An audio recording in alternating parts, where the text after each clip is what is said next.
À medida que a neblina descia sobre a cidade de Pokrovsk, na região de Donetsk, as forças russas se movimentavam. Por fim, um manto que ocultava seus movimentos dos drones de reconhecimento e FPV. Os russos avançaram, mas a neblina não ajudou. As forças de Vladimir Putin entraram na neblina e nunca mais saíram. Eles tiveram um destino pior que a morte, sem perceber quando chegou. Em 1º de fevereiro, o Kiev Post noticiou a impressionante destruição, pela Ucrânia, de 2 grandes ataques russos na direção de Pokrovsk, ambos ocorridos no mesmo dia. Vamos cobrir todos os detalhes desse ataque ao longo do vídeo, mas aqui estão os destaques. Diversos pelotões russos, muitos com veículos, tentaram entrar em Pokrovsk e no assentamento de Roshina sob forte neblina de inverno. Porém, em vez de facilitar infiltrações, a neblina acabou sendo palco de um banho de sangue. Isso eliminou cerca de 100 soldados das forças de Putin e vários veículos russos. 2 unidades ucranianas participaram principalmente em repelir as forças russas. Entre elas, a Brigada da Guarda Nacional Espartana usou o Telegram para anunciar que, junto com unidades adjacentes, repeliu o ataque inimigo. A brigada anunciou a destruição de quase 4 pelotões russos em um dia. Acrescentou que cerca de 90 soldados de assalto foram usados pelas forças russas no ataque, e 80 deles foram destruídos. Spartan colaborou com os Pássaros de Madhya, unidade de drones liderada por Robert Brovdi, para rastrear forças de assalto russas. Mesmo quando tentaram se esconder na neblina, o resultado foi morte inevitável e destruição dos invasores de Putin em grande escala, além das 80 mortes que já mencionamos. A Brigada Spartan disse que 2 soldados russos já estavam feridos, aumentando o número de baixas, e outros 2 foram capturados pela Ucrânia. No quesito equipamentos, a Rússia perdeu 10 veículos todo-terreno ou ATVs, 4 motocicletas e 6 carros. Sim, todos esses são carros civis, e em breve vamos explicar por que a Rússia os utiliza. Não precisamos apenas confiar na palavra da Brigada Espartana sobre isso. A unidade comprovou o que disse com um vídeo de 2 minutos, publicado em seu canal no Telegram e compartilhado por vários veículos, inclusive a UNN. Algumas imagens são fortes, por isso não mostraremos tudo aqui. Mas desde o início do vídeo, com uma música intensa ao fundo, vemos um veículo russo pegando fogo contra o fundo branco intenso do rigoroso inverno ucraniano. Provavelmente, esse veículo foi atingido por um drone FPV, e muitos outros ainda viriam.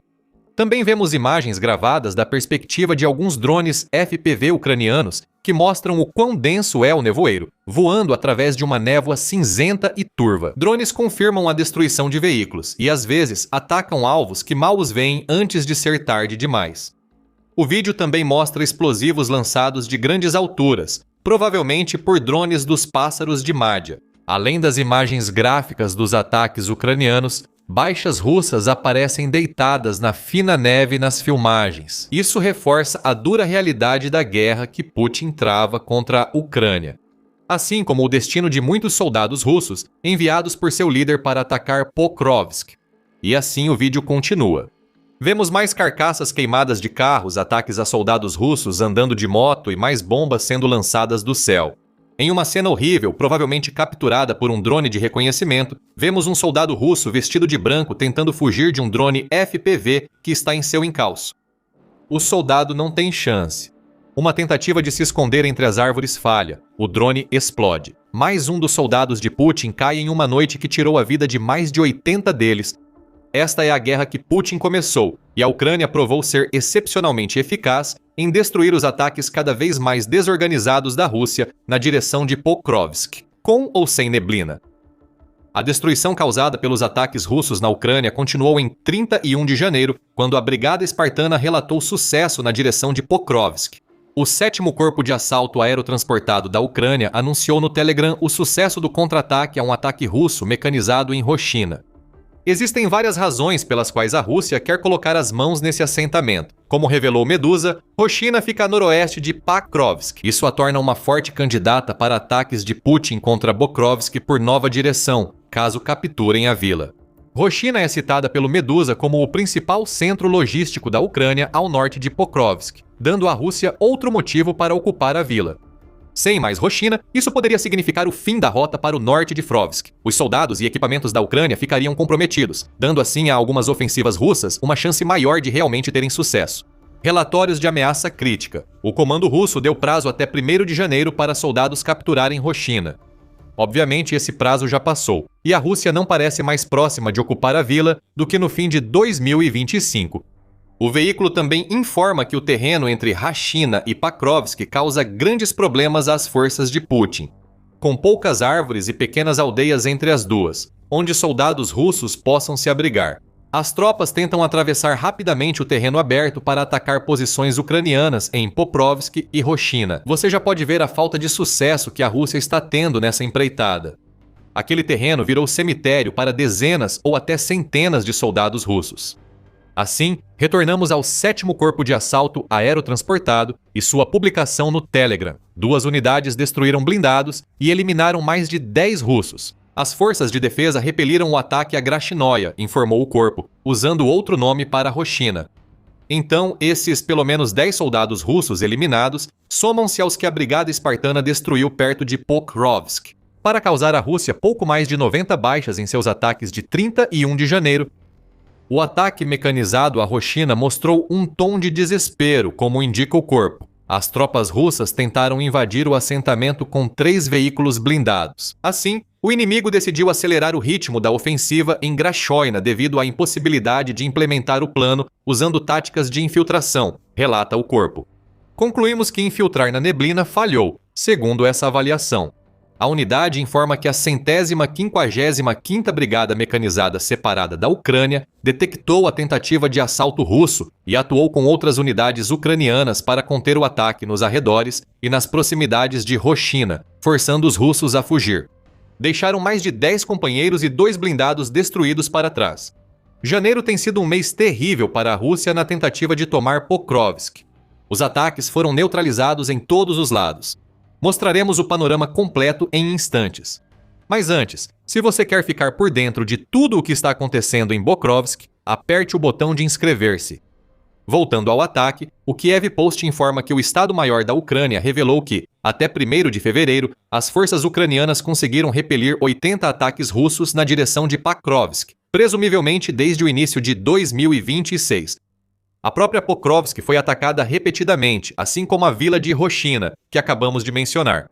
Junto com outro importante assentamento ucraniano chamado Minarad, outros ataques se concentraram no assentamento de Yampil, incluindo um no início de janeiro, em que a Ucrânia conseguiu neutralizar 2 ataques russos, nos quais a Rússia novamente usou quadriciclos, talvez para contornar o clima rigoroso que dificultaria o ataque a pé.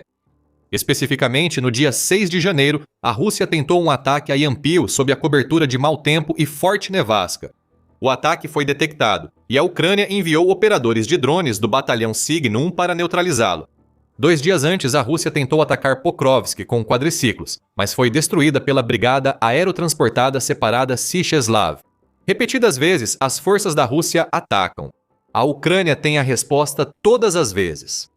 Tudo isso significa que a Ucrânia ainda mantém Pokrovsk, junto com vários assentamentos ao redor, e isso é enorme por vários motivos. Putin definiu prazo até abril de 2026 para suas forças capturarem o Donbass, ou seja, Donetsk.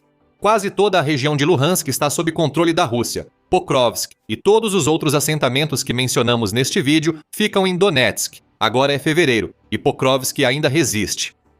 Abril é um prazo inviável para a Rússia, já que as forças de Putin ainda enfrentam um cinturão de cidades fortificadas, muitas maiores que Pokrovsk, o que é assustador. Em segundo lugar, há a própria Pokrovsk. Um dos objetivos da ofensiva de verão de Putin era tomar Pokrovsk antes do frio, mas a Rússia falhou. No início de dezembro, a Rússia declarou ter capturado Pokrovsk antes de novas negociações de paz. Putin tentou usar a suposta queda da cidade para obter termos mais favoráveis, mas a Rússia mentia. Pokrovsk começa a parecer imbatível para as forças russas, uma cidade fantasma onde soldados são enviados e não retornam. A defesa ucraniana em Pokrovsk custou à Rússia milhares de soldados e centenas de equipamentos. Isso significa que, se Putin realmente atacar o cinturão de fortalezas, o ataque será fraco. Isso não é especulação. A Ucrânia acredita que Pokrovsk só precisa resistir até a primavera para que as forças russas na região estejam completamente exauridas. Pelo menos essa é a opinião do líder do 7º Corpo de Reação Rápida da Ucrânia, general Yevhen Lassachuk, que falou à BBC em 23 de janeiro. Ele revelou que a intensidade dos ataques russos a Pokrovsk está diminuindo. Esse é um assunto que vamos abordar em alguns instantes, então continue assistindo para saber mais. Avaliações ucranianas indicam que as forças de Putin em Donetsk estão mais fracas do que o líder russo admite. Pokrovsk está bem mais longe de ser tomada pelos russos do que Putin diz. Lazarchuk diz que a Ucrânia ainda controla boa parte do norte da cidade e que as linhas de combate estão mais longe de Bakrovsk. Estamos controlando o fogo antes dessa linha, afirma o general. Após questionamento da BBC sobre as linhas de combate, ele acrescentou: nossas posições ficam ao norte. Se traçássemos a linha de contato de combate, em Pokrovsk seria a ferrovia e em Mirnarad, a área dos prédios de 5 andares. Então Lazarchuk faz sua revelação. Acredito que até a primavera o inimigo estará exausto e reduzirá o ritmo de sua ofensiva. Mas isso só se outra reserva, como o Corpo de Fuzileiros Navais, não estiver envolvida. Sabemos que está sendo coordenado e reabastecido. Não sei se será usado nessa direção, mas é possível, diz o general à BBC. 31 de janeiro foi só o exemplo mais recente do que ocorre há meses em Pokrovsk. A Rússia tenta lançar ataques. A Ucrânia neutraliza esses ataques, frequentemente antes de alcançarem o alvo. O general de brigada ucraniano Oleg Apostol disse exatamente isso durante uma entrevista em 22 de janeiro à Novinânia. Segundo Apostol, ela foi gravada em dezembro anterior. As forças ucranianas vencem cerca de 90% dos combates corpo a corpo contra as tropas russas perto de Bakrovsk, aumentando o sofrimento de Putin. A maioria dos ataques russos a Pokrovsk é neutralizada antes de ocorrer combate corpo a corpo, quando as tropas russas conseguem atravessar as defesas que cercam Pokrovsk. A maioria apenas se junta aos companheiros eliminados um pouco depois do que se fossem atingidos pelos drones e outras defesas da Ucrânia. Mesmo quando a Rússia tem algum sucesso parcial, como em ataques usando as neblinas de inverno perto de Bukrovsk, esse êxito não dura. Sim, nessa direção, os russos às vezes tiveram algum sucesso parcial, como quando havia neblina, mas até esses avanços foram neutralizados por nossas unidades e os russos destruídos, revela Apostol. Há apenas um porém em todo esse sucesso ucraniano em Bukrovsk. A Ucrânia atualmente não consegue avançar a partir disso. Restaurar o controle total de Pokrovsk exige muitos recursos que não temos no momento, diz Apostol. Mesmo assim, ele ressalta que as forças ucranianas em Bukrovsk podem ter algum avanço contra os invasores russos, mas não o suficiente para retomar áreas ocupadas da cidade. Neste momento, há um impasse reforçado sempre que a Ucrânia destrói cerca de 100 soldados russos e seus veículos durante ataques em direção a Bukrovsk. Retornemos aos ataques russos fracassados em 31 de janeiro. Já dissemos que esses ataques mostram o estado da ofensiva russa em Pokrovsk, que está longe do esperado. Há algumas coisas que a Rússia está tentando fazer na esperança de tomar a cidade, e usar a cobertura da neblina é a principal delas, e você não pode culpar a Rússia por isso. Ela já teve algum sucesso limitado com essa estratégia, principalmente em novembro, quando a Rússia aproveitou as condições climáticas adversas. BBC e Forbes relataram isso. A BBC destacou que a neblina densa em Pokrovsk permitiu infiltração de soldados russos na cidade. Segundo o veículo, o presidente ucraniano Volodymyr Zelensky estimou que a Rússia infiltrou entre 300 e 500 soldados em Pokrovsk. A Rússia chegou a ousar lançar um ataque mecanizado à cidade, algo feito apenas dessa vez. A neblina era tão densa que impediu a Ucrânia de usar drones de reconhecimento para ver o campo de batalha. O ataque falhou. O soldado ucraniano que usa o codinome Ganso confirmou isso. Ganso também destacou que a neblina impediu a Ucrânia de saber quanto da coluna de ataque foi destruída. Outro problema é acompanhar a eficácia dos contra-ataques e a força futura dos ataques russos. Em artigo de 28 de novembro na Forbes, Vikram Mittal destacou que a Rússia avançou devido ao inverno, que manteve drones ucranianos em solo. O mau tempo afeta os sistemas ópticos do drone, que dependem de uma câmera frontal para transmitir vídeo ao vivo. Névoa, queda de neve e chuva forte reduzem o contraste e a percepção de profundidade, diminuindo significativamente a visibilidade, apontou Mittal, antes de acrescentar. Com neblina densa, o operador pode não enxergar obstáculos, trincheiras ou o alvo, aumentando o risco de colisão ou de atingir posições erradas. Em outras palavras, a Rússia tem tentado usar o inverno geral a seu favor. Por um tempo, as vulnerabilidades dos drones ucranianos permitiram que isso funcionasse. 31 de janeiro mostra que a Ucrânia ainda tem respostas. Mesmo usando a neblina como cobertura, é provável que as tentativas da Rússia de cruzar o terreno aberto entre Pokrovsk e Roshina tenham influenciado, como citado antes no vídeo. Visibilidade limitada não é ausência de visibilidade, e com poucas árvores como cobertura, nem a neblina impede os drones mortais da Ucrânia de caçá-lo, eventualmente. Claro, as unidades de assalto russas também não ajudaram a usar veículos que ninguém classificaria como quadriciclos armados. Motos e carros civis servem para terrenos difíceis no inverno em situações normais, mas na guerra da Ucrânia é praticamente suicídio usá-los. A Rússia já faz isso há algum tempo. Em fevereiro de 2024, o Business Insider relatou o uso de quadriciclos russos para ataques rápidos noturnos contra posições ucranianas. O conceito já estava consolidado. Tanques e blindados, mesmo protegidos, podem ser repetidamente atingidos pelos drones FPV da Ucrânia. Veículos leves, mais rápidos e ágeis têm mais chance de escapar. Claro, o soldado em um quadriciclo ou moto tem pouca chance se um drone da Ucrânia o alcançar. A CNN destacou isso mais de um ano após a reportagem da Business Insider. O Ministério da Defesa do Reino Unido já havia informado que os veículos usados pela Rússia eram vulneráveis. Faz sentido. Motos e quadriciclos podem ser mais rápidos que um tanque, mas também precisam reduzir a velocidade em terrenos difíceis. A única vantagem deles é o tamanho pequeno, dificultando serem vistos. Talvez fosse isso que a Rússia esperava em 31 de janeiro. Se for esse o caso, as esperanças foram frustradas. O dia em que a Rússia planejava grandes ataques a Pokrovsk e Roshina acabou sendo mais uma humilhação para Putin e suas forças. Quadriciclos e motos foram destruídos junto com os soldados que os pilotavam. Mais um exemplo de como a supostamente caída cidade de Pokrovsk se tornou um moedor de carne aterrorizante que tritura soldados russos e os cospe de volta. Nem mesmo o general Inverno pôde salvar a Rússia. Desta vez, sinceramente, o lendário general não tem ajudado a Rússia em nada desde que o frio chegou à Ucrânia. O Inverno, que por anos beneficiou a Rússia, agora mata soldados de Putin na linha de frente, muitas vezes antes dos drones ucranianos.